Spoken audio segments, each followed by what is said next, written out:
Desde a fundação do Ministério das Cidades, os governos perceberam a importância da sociedade civil para a produção das políticas públicas e com isso vieram as conferências. No Da Janela eu converso com o Maurílio Ribeiro Chiaretti, que é arquiteto, é também do Conselho de Arquitetura e Urbanismo e que está participando efetivamente de todo esse processo das conferências, das pré-conferências. Obrigado por aceitar o convite e vir aqui esclarecer para a gente esse assunto que eu acho que é muito importante. Obrigado eu, Cristina. É um prazer estar aqui para a gente poder difundir esse trabalho importante que acontece em todo o Brasil e em Ribeirão, em especial também, porque é a cidade onde eu nasci, onde eu moro e que tem toda uma movimentação da sociedade civil positiva para essa discussão. Tá, vamos fazer agora umas explicações bem didáticas aqui, Maurílio, até para todos entenderem, né? Eu citei ali Ministério das Cidades, que politicamente houve muitas críticas com relação a essa construção, porque quando se fala em ampliar ministérios, amplia-se cargos públicos, amplia-se recursos para política, etc. e tal. Mas, de uma concepção geral, o Ministério das Cidades, na opinião sua como técnico, foi importante? Foi fundamental, né? Antes da criação do Ministério das Cidades, não tinha nenhum órgão do governo do estado que integrasse as políticas urbanas no Brasil, né? Então, a política pública, a política urbana que deve ser feita no município, através do seu plano diretor, estava totalmente cada município fazendo da maneira como achava melhor, né? E sem uma integração e sem um apoio que o governo federal pudesse dar dentro de um projeto nacional para as cidades, né? Então, a criação do Ministério das Cidades, ele veio para incorporar o espaço urbano dentro de um projeto nacional, de um projeto de desenvolvimento do país, né? Tá, e eu digo uniformizar, mas eu digo uniformizar assim, ó, as políticas, claro que cada uma adaptada para o seu espaço, né? Sim. Mas é importante um diálogo, né? Para que se tenha um entendimento de troca de experiências, porque nós estamos falando de produção de espaço, do espaço urbano, de um espaço urbano já automaticamente já muito cheio, né? Com muitas produções já, desordenadas, mas existentes. E talvez o desafio seja maior por isso. O desafio é transformar as cidades, né? Melhorar a qualidade de vida das pessoas dentro da urbe, dentro da cidade, né? E com essa integração, com essa política nacional, é possível, por exemplo, ter programas de mobilidade urbana em que o município decide como que vai ser feito dentro do seu território, só que com o apoio técnico, o apoio de recursos do governo federal. Né? Tá, você tocou aí no plano diretor, né? Toda vez que a gente vai falar de algum problema, né? A gente vai pontuar o nacional e eu vou trazer um pouco para Ribeirão. Todas as vezes que a gente trata de algumas questões urbanas, né? A gente sempre vai lá na história, mas daí é o problema do plano diretor. O plano diretor não definiu, por exemplo, se aquele bairro ali era residencial, se aquele bairro era comercial, se essa avenida deveria ser mais larga porque aqui tem um trânsito maior de veículos. Quer dizer, você tem conhecimento, você tem informação, como que vocês vão, de certa forma, adaptar atitudes à política já do plano diretor para esse novo formato? Como é que vai ser feito isso? É uma reforma? Nós estamos falando de reforma do plano diretor? O plano diretor ele é um instrumento de planejamento da cidade, né? De como que a cidade deve crescer, se desenvolver e resolver seus problemas, né? Mas ele já tem algumas definições em determinadas áreas, por isso que eu estou te perguntando isso. Sim. Então, ele como instrumento, ele na verdade, por si só, ele não resolve o problema.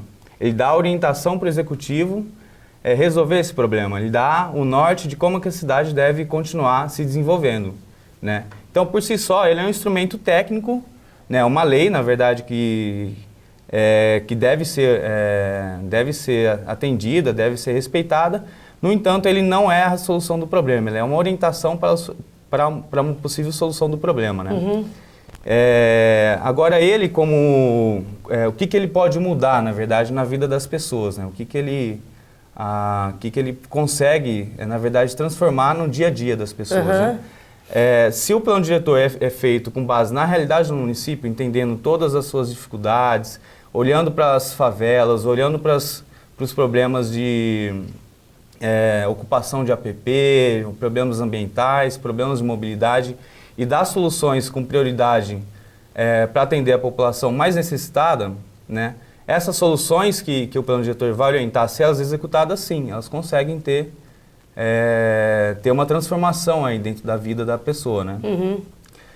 Agora, se ele ficar somente como uma peça técnica guardada dentro do executivo e do legislativo, ele não consegue efetivamente ser algo de transformação, né? E até que ponto que é viável e de interesse político a aplicação desse plano? Eu estou dizendo o seguinte, existem leis hoje que dizem que as cidades vão ter que se adaptar a determinadas situações para poder receber recursos federais, por exemplo. Porque assim, quando é que você percebe as mudanças em políticas? Quando você percebe que está ligado diretamente a recursos, que é a questão da água e do esgoto. Sim. Então assim, é disso que eu estou perguntando para você. Dentro dessa, por exemplo, com a criação do Ministério das Cidades, se as cidades não fizerem os seus planos municipais de habitação, de saneamento, de mobilidade, a revisão do plano diretor constantemente, porque como a cidade vai se transformando dentro da sua dinâmica, o plano da cidade ele vai também se adequando e vai tendo novos desafios, né, novos problemas e novos desafios a ser enfrentados. Uhum. Se a cidade não elabora esses planos, não participa dentro da construção da política urbana, tal como o Ministério defende, o Ministério não vai repassar recursos nessas áreas para a cidade. Então, tem um comprometimento aí. Por exemplo, se o município de Ribeirão Preto não tivesse o plano de habitação, plano municipal de habitação, né, não teria recurso do Minha Casa Minha Vida para a produção de habitação na cidade. Uhum. É um requisito, né, ter o planejamento de onde vai ser construídas as casas, como, com quais questões devem ser resolvidas, para depois vir o recurso para ser aplicado. Ô Maurílio, o que às vezes a gente percebe, é muito fácil a gente estar do lado de cá, né? E criticar do lado de lá, mas assim, a gente sabe de todas as demandas e indiferenças com relação ao poder público, né? Eu estou falando de uma maneira muito maior do que uma localizada, né? E as responsabilidades públicas e administrativas. Mas às vezes tem coisas que são muito complexas, né? Então você pega, por exemplo, uma favela. Se debate você urbanizar a favela ou você retirar famílias desses lugares e levá-los para outro lugar. E aí a gente vê esse processo rolar de formas diferentes em cidades diferentes, né? Por que às vezes você percebe esses desencontros, né? Porque ainda não existe uma amarração determinada já de que vai ter que ser assim, quer dizer, porque a gente está vivenciando esse movimento, essa transformação, nós estamos aprendendo ainda, o que acontece? Bom, é uma calamidade, assim, a gente no século XXI ainda conviver com favela, né? E sendo que a gente tem muitas soluções para resolver esse problema, né? Na verdade, um problema como favela, por exemplo, ele não é um problema só do executivo, só do governo, só do Estado. Na verdade, isso acontece, né, por conta de um domínio da indústria da construção civil e do mercado imobiliário sobre o território, sobre a produção do espaço urbano brasileiro. Né? Existe esse domínio, existe a propriedade privada, ela é elevada a um valor extremamente inacessível para a maioria das pessoas, né? E esse valor, a forma como a indústria da construção civil e o mercado imobiliário define o crescimento da cidade, ele expulsa as pessoas mais pobres para os lugares, ou onde lugares mais baratos ou lugares que não tem custo. O lugar que não tem custo é a área pública. Por isso que 95% das ocupações em Ribeirão são em áreas públicas, né? São terras que não têm custo. E não tem como essas pessoas não irem para outro lugar. Elas têm que ir para algum lugar depois de trabalharem, depois elas são pessoas que existem, né? São famílias que existem que precisam de um teto. Né? Então, é uma situação causada, na verdade, por um contexto social maior.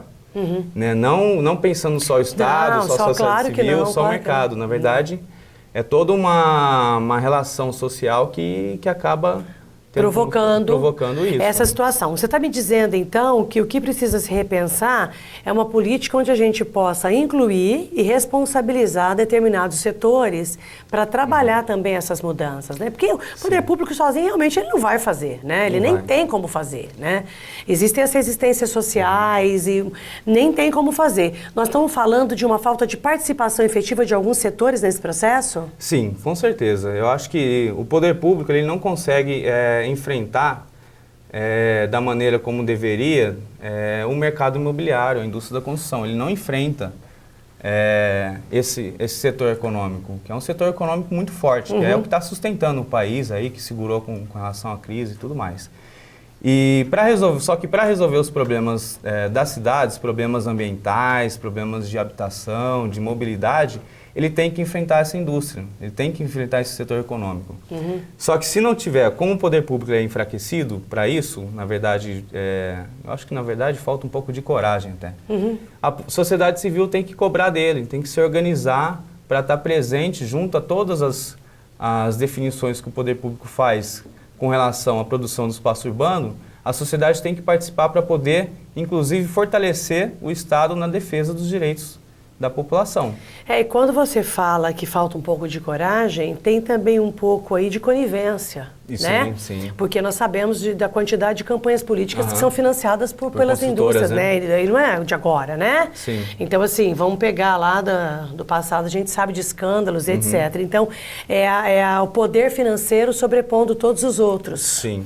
Né? E aí é por isso que você acaba ficando, né, a sociedade e a administração pública refém dessa situação. Isso, né? Mas esse é um processo que a gente vai ter que trazer um outro programa para falar, porque é muito mais complexo e nem sei se você e eu podemos falar tão de forma esclarecedora sobre isso. A gente pensa, né, um pensamento da gente e tudo mais. Mas, enfim, vamos voltar aqui para as possibilidades, né? Ribeirão Preto faz a pré-conferência das cidades, né? Nós vamos ter uma conferência estadual, depois uma conferência federal. Isso.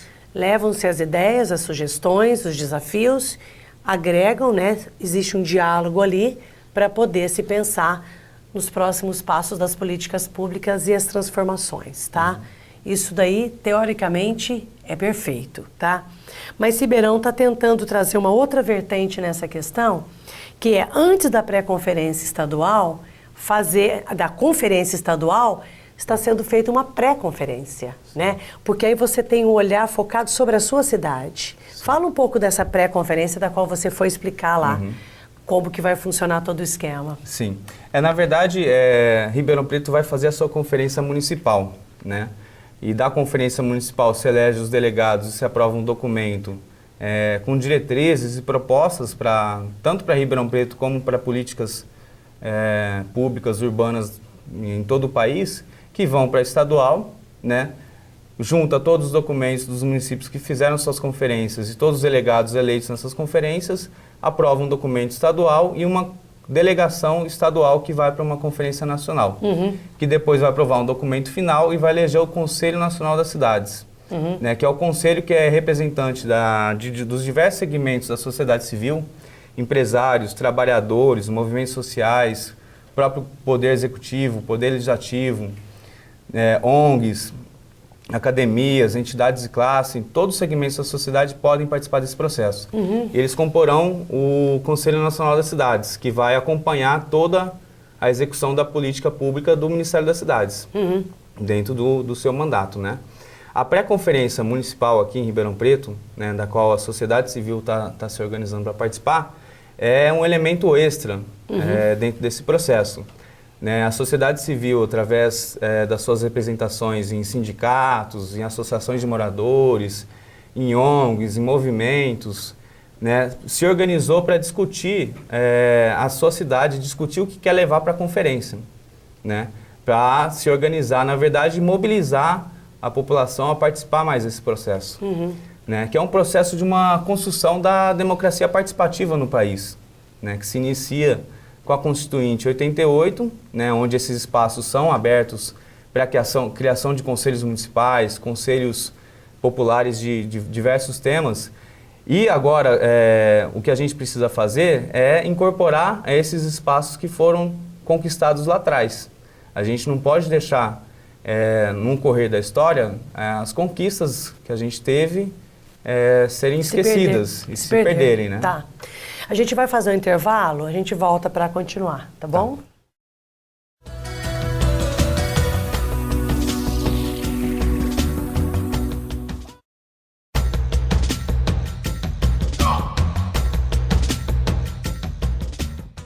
Maurílio, então nós estamos falando que a conferência, a pré-conferência, que depois vai para as cidades, é bem-vinda então, né? Quer dizer, nós discutimos e depois nós levamos para discussões, quer dizer, quanto mais se debate, mais leva a troca de ideias, né? Melhor a sociedade está preparada para as trocas, para as definições. Quais são os grandes desafios dessas conferências, de chegar num documento único? Olha, no meu ponto de vista, eu acho que um dos principais desafios é realmente a mobilização da população, né, para compreensão e participação desse processo. Né? Porque se não há um envolvimento da população que vai ser atendida por esses programas, por essa política urbana que está sendo discutida, né, o que se define dentro disso é uma coisa muito rasa, perto dos problemas que a gente tem na nossa cidade. Né, com algumas pessoas participando e, na verdade, não conseguindo, de fato, fazer uma pressão para que a mudança aconteça. Porque é minoria? Porque é minoria, porque o movimento ele precisa de mais pessoas, o movimento em geral, ele precisa de mais pessoas participando para defenderem os seus direitos, defender o rumo que, na verdade, essas pessoas querem para a sua cidade, para a sua vida dentro da cidade. Né? Você está tocando aí no hábito à participação, que o brasileiro tem...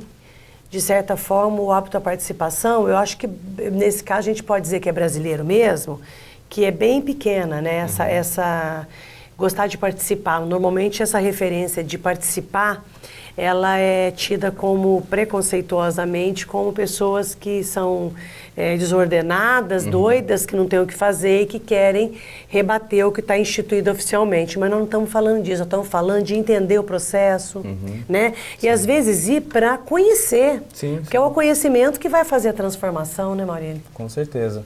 Na verdade, participando desses espaços, a gente começa a aprender muito sobre a vida pública, sobre como que as coisas na cidade são decididas, né? Como que as coisas dentro da Câmara, dentro do governo, dentro do direito brasileiro, como que isso é definido, né? Então, compreender isso te dá, na verdade, um preparo, né, para você poder atuar politicamente, né, dentro de movimentos, enfim, de organizações de diversos meios, né? E a pré-conferência, você me falou dos temas, né, que estão sendo tratados. É a democratização da política urbana, mobilidade, que hoje é um grande problema, acho que eu não sei, eu posso estar falando bobagem, mas baseado no que eu vivo em Ribeirão, me parece que é a mais desafiadora. Habitação e política urbana. É isso? Isso. São esses temas que estão norteando aí os primeiros debates aí com relação à conferência. Sim, são esses. Esses são temas que, na verdade, eles compõem bastante do conteúdo que a conferência vai trazer, né? Em relação a, por exemplo, a habitação, né? A gente está discutindo como que a prefeitura está implantando o plano local de habitação de interesse social, né? Que é um plano que também teve um apoio do governo federal também para custear. Tem metas. Tem metas, tem prazos, tem orçamento, tem localização das favelas, que elas devem ser priorizadas para urbanização, para remoção, para adequação, enfim. Tem uma série de itens, propostas. Né, para solucionar o problema habitacional na cidade. Né? E isso está já previsto, já tem dentro do governo, falta, na verdade, a gente acompanhar isso e ajudar, na verdade, a implementação desse plano, né? E você tem também a questão da mobilidade, né? Na mobilidade... O que você me fala de mobilidade numa cidade construída como Ribeirão Preto, de ruas estreitas? Quer dizer, existem plantas, projetos que isso pode ser modificado? De que forma? Não, com certeza existem. Existem exemplos no mundo inteiro que são soluções que são viáveis para Ribeirão Preto, que é uma cidade rica, né? Dentro do contexto brasileiro. Viáveis economicamente? Economicamente, né? Em termos de sustentabilidade? Na verdade, existe uma demanda para transporte público reprimida. Em algumas cidades, chega a 40% da população caminhando, andando, fazendo transporte a pé. Né? Então, essa demanda reprimida, né, se você dá uma solução para o transporte público, ela consegue, inclusive, viabilizar economicamente esse transporte. Olha isso. Só que, na verdade, a gente tem que começar por uma inversão de prioridades, né? A gente tem que deixar de priorizar o automóvel, o veículo individual, né? E aí isso não é só a prefeitura que vai lá e vai colocar uma restrição para o uso do automóvel. Na verdade, é a população que tem que começar a tomar atitude, né, de conhecer outros meios, outras formas de locomoção dentro da cidade. Mas aí você escuta assim, como que eu vou largar meu carro em casa se eu não tenho um transporte de qualidade? Assim, quem nasceu primeiro? Foi o ovo ou a galinha? Sabe aquele debate? Por isso que a gente tem que inverter a prioridade. Quando a gente pensa numa cidade, por exemplo, se a gente vai pedir para desenhar uma cidade, a gente começa desenhando a cidade desenhando rua para carro. Eu acho que a gente tem que começar a desenhar a cidade pensando em calçadas, pensando em ciclovias, pensando em lugares para ônibus, para depois para a gente ver que tem espaço para isso, né? Hoje, com a cidade sendo priorizada para o automóvel, né, e desenhada pelo traçado para o automóvel, quando você tem uma necessidade de criar uma ciclovia, você tem uma dificuldade enorme para isso, porque não tem espaço, não foi pensado. Né? Então, acho que a gente tem que inverter a prioridade, dar prioridade para o transporte coletivo, né, o transporte de massa, melhorar a qualidade desse transporte para atrair as pessoas a usarem ele, dar mais segurança para o transporte, mais conforto. Não é fácil você pegar um ônibus e ficar 2 horas dentro desse ônibus e trabalhar todo dia, voltar cansado. Né? Então as pessoas realmente não procuram esse meio enquanto esse meio não estiver adequado para isso. Onde que a gente se inspira em modelos de mobilidade urbana? Olha, hoje, na verdade, tem inspirações em cidades de todos os continentes do mundo. Assim, né? O que a gente consegue ver mais, que é por uma situação também da história da região, desses países, é que na Europa, né, como são cidades com muita densidade, cidades muito antigas, cidades que já têm uma experiência também na produção do espaço urbano, no planejamento, em solução desses problemas, as cidades europeias têm trazido soluções muito interessantes. Inclusive resgatando bondinhos, resgatando trens, né, que é um transporte mais barato, um transporte que polui menos, né, e consegue levar muita gente para vários lugares. E às vezes até economicamente, né? Economicamente é com certeza mais barato. De onde veio o teu interesse por essa área? Dentro da profissão, obviamente, né? Arquiteto, sindicato, conselho, mas como é que foi esse traçado, essa aproximação sua? A primeira aproximação foi que dentro do curso de arquitetura tem o urbanismo também. Então a gente começa a aprender sobre as cidades dentro do nosso curso, né? Então a gente tem uma formação para entender a cidade, para fazer planejamento urbano, regularização fundiária, etc. Né? Mas eu acho que se usa muito pouco essa estrutura de conhecimento das universidades na aplicação da prática. Na verdade, é um problema... não existe um diálogo ali, né? É o mesmo problema da participação, né? Que olha uma questão que está mais próxima da política, está mais próxima dos espaços de conflito mesmo, da organização da sociedade, e aí as pessoas, quando estão perto disso, se afastam. Né? O que me fez aproximar foi participar do movimento estudantil, né? Participar de tentar reunir as pessoas, reunir os estudantes em torno de questões coletivas. E quando a gente fala da cidade, a gente tem que pensar em toda a população que está morando nela, né? Então esse envolvimento fica natural. Aquela história que você estava falando, né? Nós temos que tomar atitude também para poder a atitude ser tomada, né? Sim. Nós tomamos e aí todo mundo vai provocar mudança. Nós temos, você estava falando do setor da construção civil, que é um setor que está sendo apontado em muitas situações, né? Nós estamos falando agora da PP do lixo, né? Que tem toda a história dos resíduos da construção. E é um setor muito rico, né? Sim, Você sim. mesmo apontou aqui. O que é o grande desafio para se desmistificar e ter a participação efetiva desse setor? Quer dizer, o que precisa ser feito em termos práticos para a gente ter esse retorno?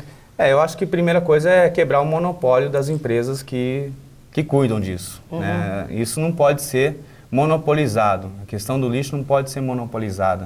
A questão ambiental não pode ser monopolizada.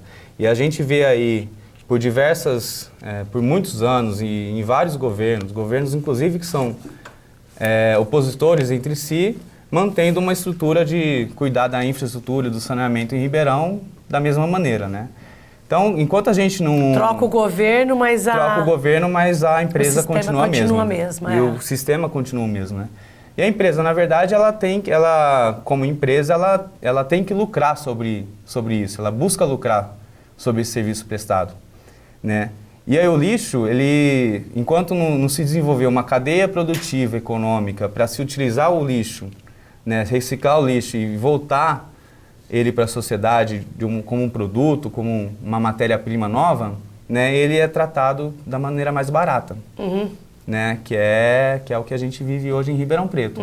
Né? Então, eu acho que se a gente não quebrar esse monopólio... A gente vive faz tempo em Ribeirão Preto. Bastante tempo.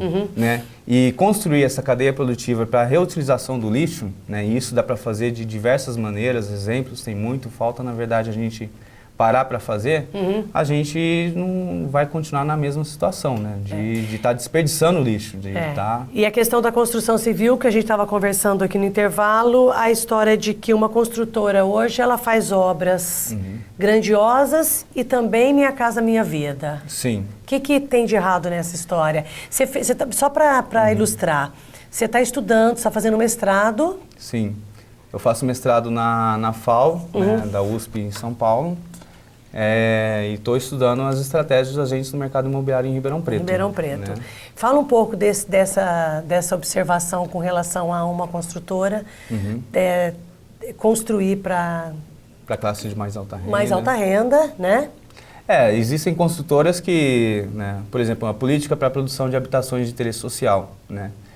Tem construtoras que atendem não só a classe de alta renda, fazendo condomínios fechados, condomínios horizontais, prédios, mas que também tem interesse em produzir habitação de interesse social. Né? Contar isso tudo bem. Isso é até de certa maneira, é um pacto que dentro do Minha Casa Minha Vida que tem com as construtoras. Que elas têm uma meta a cumprir para produzir para a população de baixa renda também. Porque a desculpa de não produzir é que não era rentável. Então, por isso que o governo veio e deu subsídio. Subsidiando. Né, e a prefeitura também tem uma parte desse subsídio, né, para viabilizar economicamente. Ótimo. Né, talvez por isso essas construtoras tenham se interessado em fazer essas casas. Claro. Né, só que uma casa de 42 mil comparada com casas de 500, 600 mil que a mesma construtora faz, é lógico que há um interesse econômico nisso também. Claro, ninguém está falando que é para fazer de graça, né? Agora, tanto que tem o subsídio. O problema é onde se localizam essas casas. Né? Muitas vezes se localizam em lugares que tem que construir toda a infraestrutura, né? Água, esgoto, pavimentação, energia. E acaba gerando um ônus muito maior para o setor público. Grandes loteamentos que tem que construir creche, posto de saúde, escola, posto da PM, enfim. Enquanto que a gente tem diversos terrenos espalhados na cidade com infraestrutura instalada, o que abaixaria muito o custo da produção dessa infraestrutura, né, e que não são usados. Inclusive tem a demarcação dentro do plano diretor como áreas de interesse social. Só que continua a se usar áreas grandes para fazer grandes volumes de habitações. Nós estamos falando de uma segregação, de certa forma, né? Tá aqui, eu jogo para lá, né? E tem também, não sei, talvez eu esteja falando bobagem, mas eu quero que você me confirme, uma resistência da própria sociedade. Você escuta fala, não quero conjunto habitacional perto do meu bairro, não. Um certo preconceito. Que bairro meu? Eu moro num bairro da cidade, ele não é meu. Sim, sim. Né? E eu acho que todos têm direito. Então, muitas vezes você vê esse tipo de diálogo da própria população. Mas eu não quero. Então, talvez por essas deficiências, a falta de estrutura que não se coloca e, ao mesmo tempo, um certo preconceito social com relação a você distribuir de forma democrática a cidade. Tem gente na cidade que fala que o João Rossi foi construído no lugar errado. né? Eu acho que foi num lugar certo, um lugar próximo ao centro, com infraestrutura, né? Porque parece que a pessoa que é mais pobre não pode morar num lugar de melhor qualidade, né? Isso, na verdade, é um problema cultural nosso de longo tempo, né? O patrimonialismo no Brasil ele é muito forte, né? Todo mundo tem um sonho da casa própria e isso passa na televisão assim de domingo a domingo, né? Domingo quase que só se fala nisso, né? Então isso fica muito forte, é uma preservação do seu patrimônio, que é imobiliário, o patrimônio da sua casa e tal, para a valorização dele, né? E isso, na verdade, essa valorização que é por uma intenção pessoal, e algumas pessoas acabam tendo só isso como meio para se aposentar futuramente e tudo mais, só que isso acaba tendo como resultado geral o afastamento das pessoas que não têm condição de comprar uma casa própria. Né? E essas pessoas vão ter que morar em algum lugar. Então elas Seja aceitam qualquer condição, numa favela ou num cortiço, que tem muito em Ribeirão. Né? Então elas acabam tendo que buscar essa solução, porque elas vão estar em algum lugar. Né? Elas não vão sumir porque não tem casa, elas vão estar em algum lugar. Então elas vão montar algum acampamento em algum lugar. Daí as ocupações erradas. Isso, tá aí, as ocupações erradas. Então esse patrimonialismo, essa valorização exacerbada do imóvel, que é um problema econômico também, não só social, é econômico também. Né? Ele atrapalha muito a gente pensar na cidade de uma maneira democrática, de uma maneira que a cidade possa ser para todos, né? E não só para alguns. Tá certo. Obrigada pela entrevista, adorei. Quero que você volte aqui outro momento para a gente continuar falando, porque eu acho que se você dividir aí, são muitos temas. Obrigada pelas informações. Obrigado eu, Cristina, e precisando e tendo a oportunidade, a gente está à disposição. Obrigada.